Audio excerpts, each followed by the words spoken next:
I am the Tofu Golem. Please enjoy the video.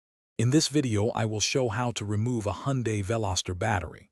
First, prioritize safety by wearing gloves and eye protection. Gather your essential tools, which include a 10 mm wrench and a battery terminal puller.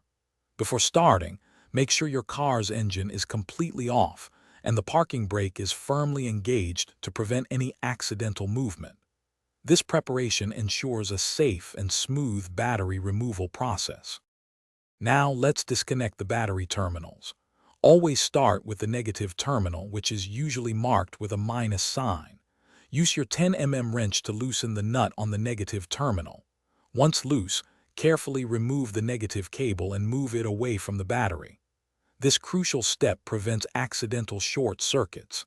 Next, repeat the process for the positive terminal, marked with a plus sign, and remove that cable as well.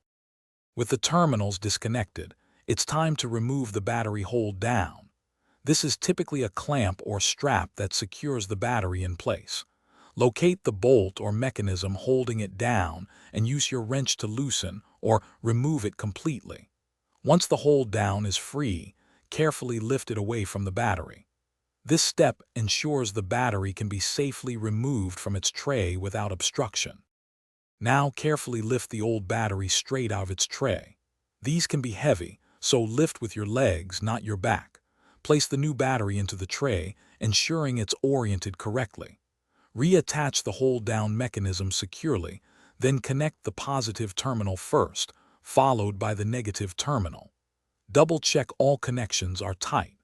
Remember to check the description for a link to the Owala water bottle and other great deals. You've successfully replaced your Veloster battery. Thanks for watching. Consider subscribing if we helped you today.